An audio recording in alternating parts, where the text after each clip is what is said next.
तो स्वागत है आप सभी का सत्र 2024 और 25 में, जिसमें हम कंप्लीट कर रहे हैं 12th क्लास की फिजिक्स को, जिसमें आज हम स्टार्ट करने वाले हैं इसका चैप्टर नंबर फर्स्ट, वैद्युत आवेश तथा क्षेत्र, electric charge and field. 12th class की फिजिक्स में हमारे 14 चैप्टर हैं और 14 चैप्टर जो हैं वो टोटल हमारे 56 मार्क्स के होने वाले हैं। यानी जो बोर्ड की एग्जाम होगी वार्षिक, वो 56 नंबर की होने वाली है। शेष जो हमारे पास में 44 मार्क्स बच जाते हैं, तो उनका जो डिवाइडेशन है वो कुछ इस प्रकार से है। 14 नंबर जो है वो आपके सेशनल मार्क्स के हैं, यानी सत्रांक के हैं, और 30 मार्क्स जो हैं वो आपके प्रैक्टिकल के हैं। इस प्रकार से 44 नंबर आपके बोर्ड की एग्जाम से पहले कंप्लीट हो जाते हैं। क्लियर है? तो जो आपके 14 चैप्टर हैं वो होने वाले हैं 56 नंबर के। इन 56 नंबर में हमारे पास चैप्टर नंबर 1 जो है वो 4 नंबर का है। यहां पर हमारे पास में वैद्युत आवेश की अगर हम बात करें तो प्यारे बच्चों, हमारे पास में है कि आवेश का जो अध्ययन है वो फिजिक्स की एक ब्रांच में किया जाता है। जैसे किसी वस्तु की गति का अध्ययन हम मैकेनिक्स के अंदर करते हैं, प्रकाश का अध्ययन प्रकाशिकी में करते हैं। फिजिक्स का जो विस्तार है वो काफी बड़ा है, काफी ब्रांचों में इसको डिवाइड किया हुआ है। उन्हीं ब्रांचों में एक ब्रांच जो है जो कि आवेश के अध्ययन से संबंधित है, वो हमारे पास में है स्थिर वैद्युतिकी। स्थिर वैद्युतिकी हमारे पास ये जो चैप्टर नंबर फर्स्ट है, इस चैप्टर नंबर फर्स्ट का अध्ययन जो है वो फिजिक्स की इस ब्रांच में किया जाएगा, यानी इलेक्ट्रोस्टैटिक्स के अंदर इसका अध्ययन किया जाएगा। चैप्टर नंबर 1 का जो अध्ययन है वो फिजिक्स की ब्रांच है स्थिर वैद्युतिकी, इसके अंदर इसका अध्ययन किया जाएगा। लेकिन ये स्थिर वैद्युतिकी जो है ये भी किसी दूसरी ब्रांच का हिस्सा है, और वो ब्रांच है वैद्युत चुंबकत्व। वैद्युत चुंबकत्व, इलेक्ट्रोमैग्नेटिज्म इसको बोलते हैं। वैद्युत चुंबकत्व के 2 पार्ट बन जाते हैं, जिसमें एक पार्ट तो हमारे पास में है स्थिर वैद्युतिकी का, स्थिर वैद्युतिकी, तथा इसकी दूसरी जो ब्रांच यानी इसका जो दूसरा पार्ट है वो है गतिक वैद्युतिकी।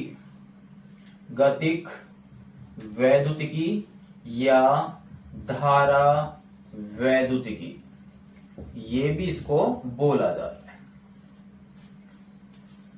यहां तक के टॉपिक में हमारे पास में ये आया कि आवेश का जो अध्ययन है वो एक फिजिक्स की ब्रांच है। कौन सी? इलेक्ट्रोमैग्नेटिज्म, यानी वैद्युत चुंबकत्व।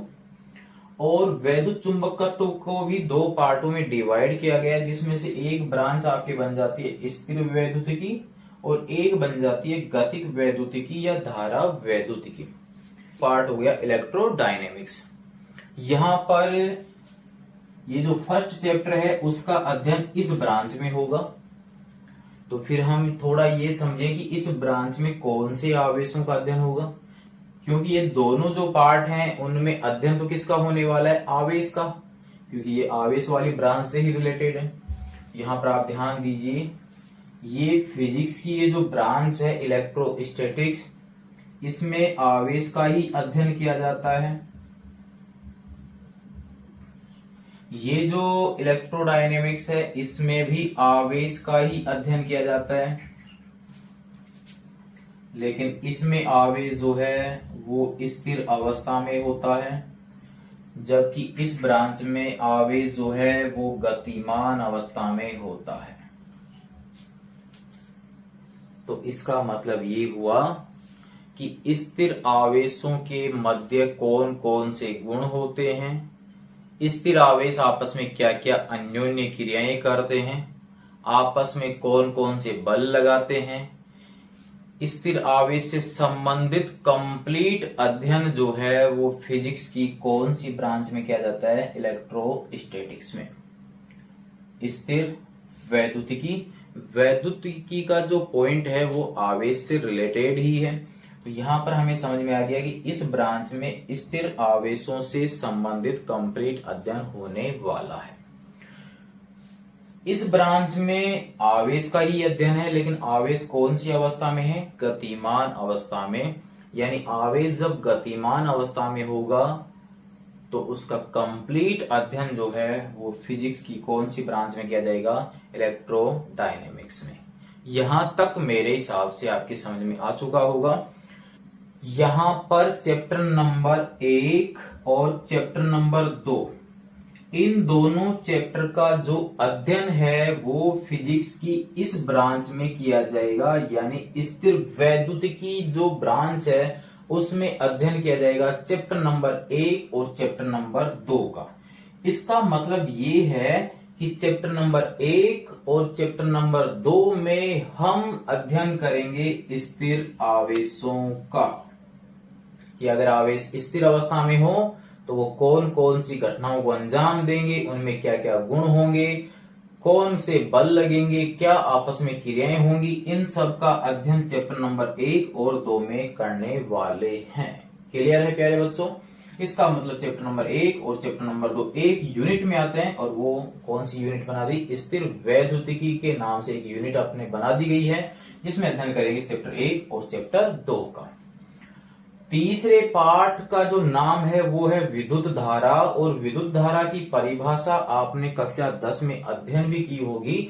आवेश प्रवाह की दर को बोलते हैं हम विद्युत धारा। इसका मतलब उस चैप्टर से आवेश जो है वो कौन सी अवस्था में पहुंच जाता है, गतिमान अवस्था में। इसका मतलब ये हुआ कि चैप्टर नंबर 3 से आपके कौन सी ब्रांच स्टार्ट हो जाती है, इलेक्ट्रोडायनेमिक्स।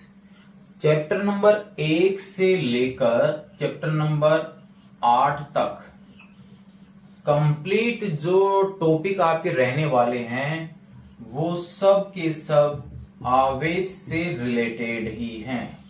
यानी आवेश का जो टॉपिक है वो आपके चैप्टर नंबर 8 तक चलने वाला है। और अपने यहाँ 2 फिजिक्स चलती हैं, जिसमें फर्स्ट फिजिक्स जो है उसमें 8 चैप्टर हैं, बाकी के 6 चैप्टर जो हैं वो सेकंड फिजिक्स में है। यानी फर्स्ट फिजिक्स जो है वो पूरी की पूरी आपके आवेश से रिलेटेड ही है। हो गया हमारे पास में इस चैप्टर का अध्ययन हम किधर की ओर करने वाले हैं, उसका टारगेट। तो हमारे पास में फर्स्ट हम लिख लेते हैं इसकी परिभाषा कि स्थिर वैद्युतिकी होती क्या है। तो परिभाषा हमारे सामने है, जिसके अनुसार है कि इलेक्ट्रोस्टैटिक्स क्या होती है। तो भौतिक विज्ञान की वह शाखा जिसमें स्थिर आवेशों के गुणों का तथा उन आवेशों के मध्य होने वाली अन्योन्य क्रियाओं का अध्ययन किया जाता है, वह ब्रांच स्थिर वैद्युतिकी कहलाती है। प्यारे बच्चों, ये आप ध्यान दे लीजिए इसमें कि इस ब्रांच में हम स्थिर आवेशों से संबंधित कंप्लीट अध्ययन करने वाले हैं। अब कोई आवेश स्थिर अवस्था में है तो क्या क्या क्रिया कर सकता है, क्या किसी दूसरे स्थिर आवेश को अपनी ओर आकर्षित करेगा या प्रतिकर्षित करेगा, आपस में क्या प्रक्रियाएं वो अपनाएंगे, क्या नहीं करेंगे, इन सब का अध्ययन जो है हम इलेक्ट्रोस्टैटिक्स के अंदर करेंगे। लेकिन कंडीशन ये है कि आवेश कौन सी पोजीशन में रहेगा, स्थिर अवस्था में रहेगा, यानी वो गतिमान नहीं होगा। ये है हमारे पास स्थिर वैद्युतिकी की परिभाषा। तो यहां तक के सारांश में हमारे पास एक पॉइंट बार बार घूम रहा है कि आवेश स्थिर अवस्था में हो, आवेश गतिमान अवस्था में हो, आवेश ऐसे हो, आवेश वैसे है क्या नहीं है। तो अब हमारे पास हम ये देखेंगे कि बार बार ये जिस आवेश की बात हो रही है तो आखिर में आवेश होता क्या है, क्या कोई वस्तु है या कोई खाने की चीज है, क्या है ये आवेश। तो अब समझते हैं नेक्स्ट टॉपिक में कि वैद्युत आवेश होता क्या है। तो इसकी परिभाषा क्या होगी, क्या है ये, क्या नहीं है, समझते हैं इसके बारे में। तो पहले पहुंचते हैं इसकी हिस्ट्री के बारे में कि क्या है आवेश का इतिहास। फिर नेक्स्ट टॉपिक अब आप डाल लीजिए वैद्युत आवेश। वैद्युत आवेश और चैप्टर फर्स्ट जो है वो 2 पार्टों में डिवाइड है, एक तो वैद्युत आवेश तथा दूसरा है क्षेत्र। यहाँ क्षेत्र का मतलब वैद्युत क्षेत्र ही है। वैद्युत आवेश टॉपिक डाल लीजिए आप साथ के साथ में, वैद्युत आवेश यानी इलेक्ट्रिक चार्ज। Electric charge. यहां पर हम एक पॉइंट का और डिस्कस कर लें, छोटा सा ही है कि हम यहां पर वैद्युत शब्द यूज कर रहे हैं। वैद्युत आवेश, वैद्युत क्षेत्र, और कई जगह हम विद्युत क्षेत्र, विद्युत आवेश ये पढ़ते हुए आ रहे हैं। तो इन दोनों में अंतर क्या है, तो आप ध्यान दीजिए कि जब हम स्थिर आवेश से संबंधित अध्ययन कर रहे हो उस समय हम यूज कर रहे हैं वैद्युत वाला, और जब आवेश गतिमान हो तब हम यूज करते हैं विद्युत वाला शब्द। क्लियर है?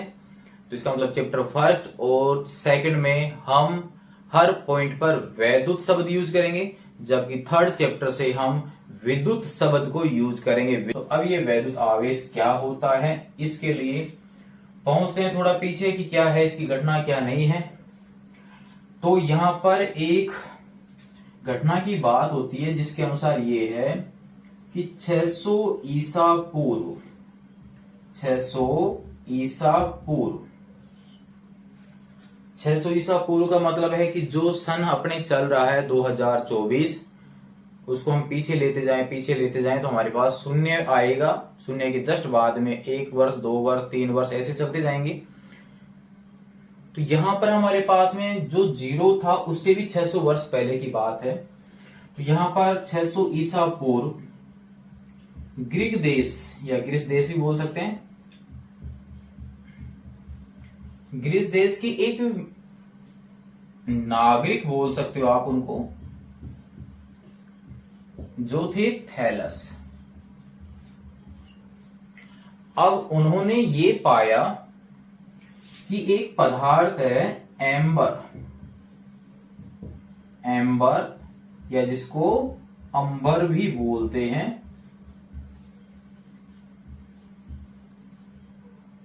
एक पदार्थ है एम्बर। ये जो एम्बर है वो कुछ गोंद की तरह का ठोस पदार्थ होता है, जो एक तरह से सर्दियों में लड्डू वगैरह बनाते हैं उसका जो गोंद आता है उस टाइप का सी ये पीले रंग का एक पदार्थ होता है जो कि ठोस अवस्था में होता है। तो यहां पर उन्होंने इस एम्बर पदार्थ को ऊनी कपड़े से रगड़ा, यानी एम्बर और ऊनी कपड़े को उन्होंने रगड़ा। तो वहां पर उन्होंने पाया कि फिर ये जो पदार्थ है एम्बर, वो मिट्टी के छोटे छोटे कणों को या लकड़ी के छोटे छोटे तिनकों को, कागज के हल्के हल्के टुकड़ों को अपनी ओर खींचने लग जाता है, यानी वो जो टुकड़े हैं वो उस पदार्थ के आके चिपक जाते हैं। ये ज्ञात किया एक तरह से थैलस ने। अब जिन्होंने खोज की वो ये हमारे लिए वैज्ञानिक है, तो हम इनको बोल सकते हैं वैज्ञानिक थैलस ने एक पदार्थ एम्बर इनको घर्षण करवाया, तो ये हल्के पदार्थ हैं वो इसके आगे चिपक जाते हैं, यानी वो इसकी ओर क्या होते हैं, आकर्षित होते हैं। ये उन्होंने यहां से पाया था। यहां पर इस एम्बर शब्द से ही इलेक्ट्रॉन शब्द की उत्पत्ति हुई है, इलेक्ट्रॉन से इलेक्ट्रिसिटी बनी है। इन्हीं पॉइंटों से आपके स्टैटिक्स वाला जो पॉइंट चल रहा है, ये इलेक्ट्रोस्टैटिक्स जो है ये भी इसी से बना है। इसी शब्द की वजह से ये सारे शब्दों की क्या हुई है, उत्पत्ति। तो ये चीज वहां से उन्होंने देखी यहाँ पर कि इन वस्तुओं को जब रगड़ा गया तो वो कुछ हल्की वस्तुओं को अपनी ओर क्या कर रहा है, आकर्षित कर रहा है। इसका मतलब यहाँ पर एम्बर और इन छोटे छोटे पार्टिकलों के बीच में कौन सा बल लगना प्रारंभ हो गया, आकर्षण बल। लेकिन फिर उसके बाद में, यानी इनकी जांच करने के पश्चात 2200 वर्ष बाद, 2200 वर्ष बाद, इसके 2200 वर्ष बाद, इसका मतलब है 1600 ईस्वी में, जो अपने जैसे 2024 चल रहा है ऐसे ही हो गया 1600 ईस्वी में। वैज्ञानिक गिलबर्ट ने यह बताया कि यहाँ पर ये एम्बर को ऊनी वस्त्र से रगड़ते हैं तब ही ये छोटे छोटे पार्टिकल जो हैं वो आकर्षित नहीं होते हैं, बल्कि और अन्य ऐसे पदार्थ हैं जिनको भी आपस में एक दूसरे से अगर घर्षण करवाया जाए, उनको रगड़ा जाए, तो उनमें भी सेम वैसा ही गुण आता है जैसा गुण इस जोड़े में था। आपने नॉर्मल देखा भी होगा कि जैसे मान लो ये मार्कर ही है, इस मार्कर को अगर हम बालों से रगड़ते हैं और फिर मिट्टी के कणों के पास में लेके जाते हैं तो मिट्टी के कण इसके चिपक जाते हैं, वो भी बिना टच किए हुए। ये भी आपको ध्यान रखना है, हम यहाँ पर मिट्टी के टच भी नहीं करेंगे तो कुछ दूरी से ही ये मिट्टी के कण उठ उठ के इसके चिपक जाते हैं। अगर हम इसको नहीं रगड़ते तो ये इन छोटे छोटे टुकड़ों को आकर्षित नहीं करता। इसका मतलब यहाँ पर एक प्रक्रिया को अप्लाई करेंगे, कौन सी प्रक्रिया? घर्षण वाली, तभी ये इनको अपनी ओर आकर्षित करते हैं, अन्यथा ये इसको आकर्षित नहीं करेंगे। मेरे हिसाब से आपको ये समझ में आ चुका होगा। इन्होंने ये पदार्थों का एक जोड़ा देखा, उन्होंने ये गुण पाया गया, और ये गुण कब आया? जब उनको आपस में घर्षण कराया गया था, तब ये इस प्रकार की प्रक्रिया अपना रहा था। कौन सी प्रक्रिया? इन छोटे छोटे टुकड़ों को अपनी ओर आकर्षित करने की प्रक्रिया। ऐसे ही अनेक उदाहरण अपने पास में, जिसमें कि कांच की छड़ को अगर रेशम के कपड़े से रगड़ा जाए, कांच की छड़ को रेशम के कपड़े से रगड़ा जाए तो उन पदार्थों में भी वो गुण आ जाता है। प्लास्टिक की छड़ को अगर कपड़े से रगड़ा जाए तो उनमें भी ये गुण आ जाते हैं। प्लास्टिक की छड़ को मान लीजिए आप बिल्ली की खाल, जो कि उसको समूर भी बोलते हैं, उसके मोटे रेशे होते हैं, उसको समूर बोल सकते हैं, तो बिल्ली की समूर से अगर उसको रगड़ा जाए तो उनमें भी ये गुण आ जाते हैं। यहाँ इस पूरी प्रक्रिया में मेरे एक चीज ये समझ में आ रही है कि जब इनको रगड़ा जा रहा है ना, यानी जब इनको घर्षण कराया जा रहा है, तब ही ये पदार्थ कुछ अलग प्रक्रिया करने लग जाते हैं, और प्रक्रिया भी क्या कर रहे हैं? छोटे छोटे टुकड़ों को अपनी ओर क्या कर रहे हैं? आकर्षित कर रही है। अगर उनको आपस में घर्षण नहीं करवाया जाता है तो वो कुछ भी आकर्षित नहीं करते, ये ध्यान रखना। तो घर्षण कराने पर वो कुछ अलग प्रक्रिया कर रहे हैं और बिना घर्षण के कुछ भी नहीं करते। कुछ समझ में आ रहा है? घर्षण नहीं कराएंगे तो उन पदार्थों में कुछ भी ऐसा नहीं है, लेकिन जब घर्षण करा देंगे तो वो जो पदार्थ है कुछ अलग ही प्रकार का रूप धारण कर लेते हैं, वस्तुओं को अपनी ओर खींचने लग जाते हैं। इसका मतलब ये हुआ कि किसी वस्तु या पदार्थ के अंदर ऑलरेडी एक ऐसा गुण है जिसको अगर हम बाहर निकालें, कौन सी प्रक्रिया से? घर्षण की प्रक्रिया से, तो वो पदार्थ या वस्तु जो है ना, वो शुरू वाले की अपेक्षा कुछ अलग प्रकार का व्यवहार करने लग जाती है। मार कर लिया, रगड़ नहीं रहे तो ये मिट्टी के कणों को नहीं खींच रहा था, जब रगड़ा तो मिट्टी के कणों को खींच रहा है। इसका मतलब जब रगड़ा नहीं गया था तो ये नॉर्मल था, जब रगड़ा गया है यानी घर्षण कराया गया है तो अब ये वस्तुओं को अपनी ओर आकर्षित करने लग गया। इसका मतलब इसके अंदर कोई ना कोई ऐसा गुण है पहले से ही जिसके ऊपर प्रक्रिया अपनाए तो ये कुछ अलग प्रकार का व्यवहार करने लग जाता है। तो ये जो गुण उस वस्तु के अंदर पहले से ही मौजूद है, यहां तो उसको बाहर निकाला गया कि निकल भाई बाहर निकल। कौन सी प्रक्रिया के द्वारा? घर्षण की प्रक्रिया के द्वारा। यही गुण उस वस्तु का क्या कहलाता है? वैद्युत आवेश कहलाता है। यानी वैद्युत आवेश वाले गुण की वजह से ही वो वस्तु जो है इन छोटे छोटे टुकड़ों को अपनी ओर क्या करती है? आकर्षित करती है। समझ में आ गया? मेरे हिसाब से समझ में आ चुका होगा आपके कि किसी भी वस्तु या पदार्थ का वह मूलभूत गुणधर्म जिसके कारण वह वस्तु या वो पदार्थ जो है वो सामान्य से अलग प्रकार का व्यवहार करने लग जाता है, तो वस्तु का यही गुण वैद्युत आवेश कहलाता है। ये था वैद्युत आवेश की एक परिभाषा। यहां पर नेक्स्ट एक पॉइंट और समझ में आता है हमें, जो इसकी दूसरी परिभाषा बनेगी। आपने छोटी क्लासों में पढ़ा था कि आवेश दो प्रकार का होता है।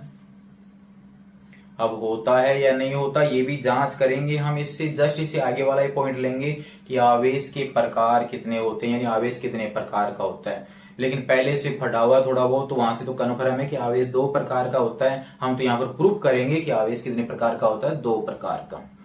फिर वहां पर यह भी बताया हुआ है कि समान प्रकृति के आवेशों में प्रतिकर्षण बल लगता है, असमान प्रकृति के आवेशों में आकर्षण बल लगता है। इसका मतलब जो आवेशित वस्तु है, क्योंकि आवेश तो वस्तु है ही नहीं, वस्तु के अंदर क्या होता है, आवेश वाला गुण होता है। तो इसका मतलब क्या हुआ कि समान प्रकृति के आवेशों में प्रतिकर्षण, विपरीत प्रकृति के आवेशों में आकर्षण। इसका मतलब ये आवेश वाला गुण जब उसका एक्टिव हुआ तो वस्तु या तो आकर्षित हो रही थी या वस्तु क्या हो रही थी, प्रतिकर्षित। तो सीधा सा मतलब ये हुआ कि वैद्युत आवेश किसी वस्तु या पदार्थ का वह मूलभूत गुणधर्म है जिसके कारण आकर्षण या प्रतिकर्षण बल लगता है या उसका अनुभव होता है। सीधा सा है कि आकर्षण और प्रतिकर्षण बल किसकी वजह से, वैद्युत आवेश की वजह से। तो अपने पास में वैद्युत आवेश की 2 परिभाषाएं। एक और परिभाषा है वैद्युत आवेश की, जो कि आपकी बुक में दी हुई है।